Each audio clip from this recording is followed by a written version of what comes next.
Welcome back. As you know, I am Eli, the computer guy, here for your daily dose of the roars as I talk about the very stupid stuff going on in the world of technology today.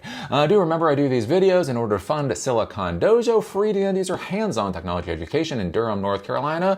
We have a class coming up next week. We have another few classes coming up in December. We're going to have more and more coming down the pike. If you can come to the in-person classes, take a look at the Silicon Dojo website to see what our schedule is, silicondojo.com. If you want to support free to end user education, there is a donor box link down below.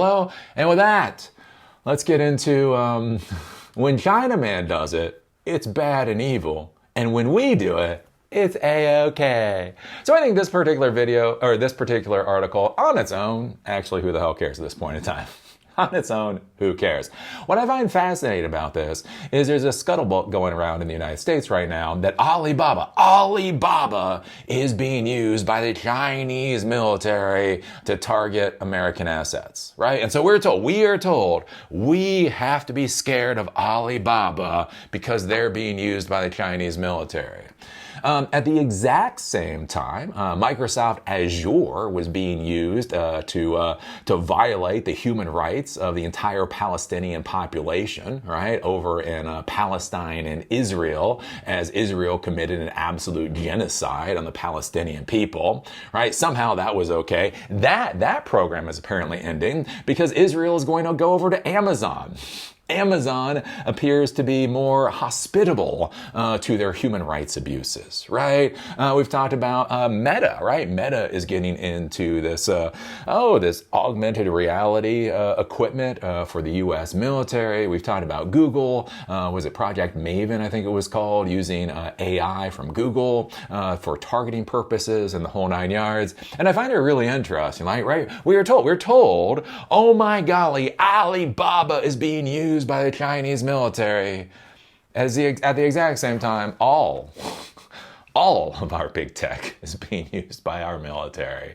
And it's just one of those things where it just gets to be like, it's so tedious. So tedious, I guess is the word. So just for anybody out there who needs these particular stories to understand what's going on with this whole anti-Chinaman thing and to understand how idiotic it is. Anyways, this is coming from Google. Google is proudly announcing their support of NATO. Right? NATO and Google Cloud signed multi-million-dollar deal for AI-enabled sovereign cloud. So this is kind of weird. Again, the idea of a sovereign cloud is that you own the cloud. So you own the cloud you're renting from Google. Sure, fine, whatever. It's 2025. Google Cloud today announced a significant multi-million-dollar contract with the NATO Communication and Information Agency to deliver highly secure sovereign cloud capabilities. This strategic partnership is a major step in bolstering NATO's digital infrastructure, strengthening its data governance, and enabling it to securely leverage cutting-edge cloud and AI capabilities. One of the big things I've been talking about for a while, I talked about with Elon Musk, with Starlink being used in the Ukraine war. I've talked about with other things. It is interesting how many of these very, they're B2C, residential user type customers, commercial things are now being used in the military. It does become interesting. Again, when I was in the Army back in the 90s, most of the systems and everything that we used, the Army owned, right? The Army owned the radios, the Army owned the electronics equipment, the Army owned all of this stuff.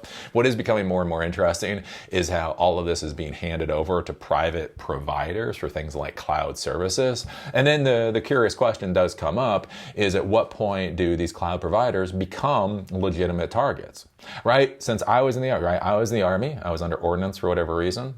I wouldn't be under signals. Anyways, I was under ordnance, right? So if I was sitting there and I was repairing a piece of radio equipment somewhere and a fucking artillery shell dropped on me, fair enough, right? I'm in the Army, I'm repairing our equipment, an artillery shell drops on me. I die. Right.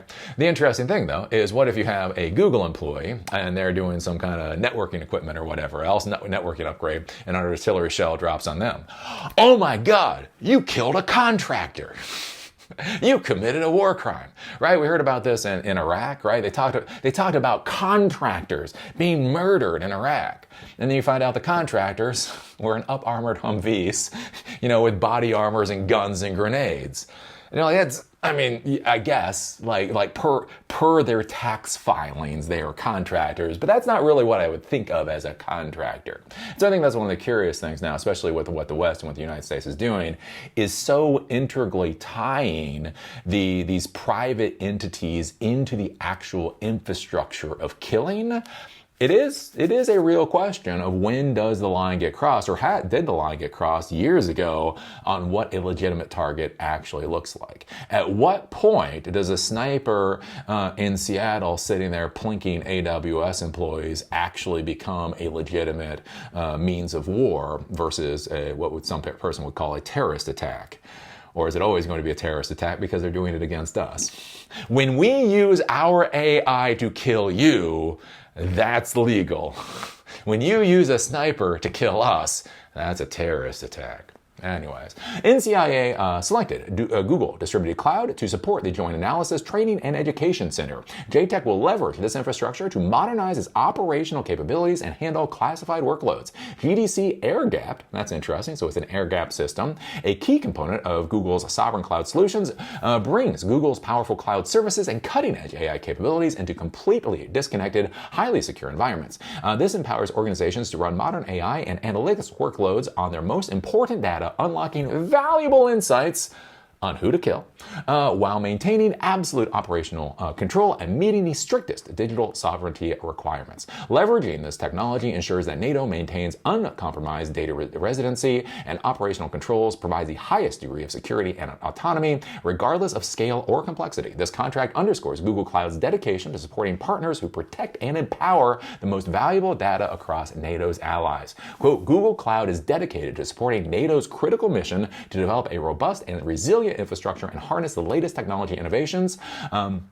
This partnership will enable NATO to decisively accelerate its digital modernization effort while maintaining the highest levels of security and digital sovereignty. Quote, NCIA is committed to leveraging next-generation technology, including AI, to enhance NATO's operational capabilities.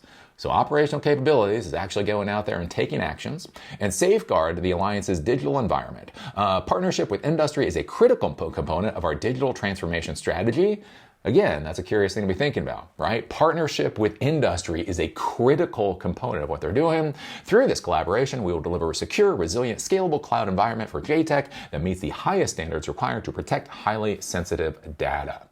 So anyways, the big thing is this is coming out, again, basically on a Google blog post. Google is proudly announcing that they are supporting the capabilities of NATO to provide them with capabilities for operations and that type of thing, which, again, to be clear, in 2025 is, is about par for the course. It is absolutely about par for the course. One of the things that I just find fascinating about this is it was only literally a couple of days ago, right? I did the video where they were talking about, oh my God, Alibaba is being used by the Chinese military, and that's why you gotta be scared of China, man, right?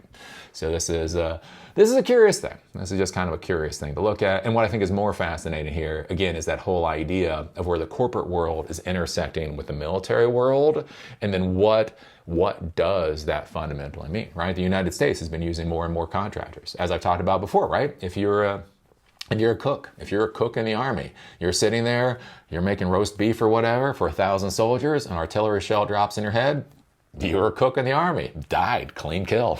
Clean kill. Sucks to be you, but it's a clean kill. On the other hand, right, if you're a Burger King employee in the green zone and an artillery shell drops in your head, oh my God, they're murdering civilians.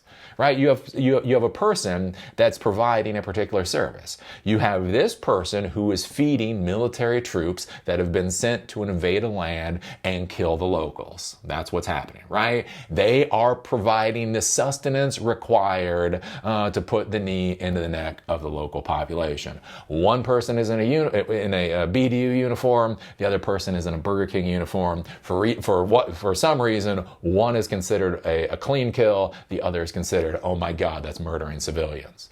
What then becomes interesting, you start thinking about, you start fast forwarding with this, is, again, you look at Seattle, you look at San Francisco, you look at the areas where a lot of these geeks are. Again, a lot of these geeks, this military stuff is like really, oh my, it's the fucking Call of Duty shit, right? It's something that happens out there. It's something you watch in the movies or whatever.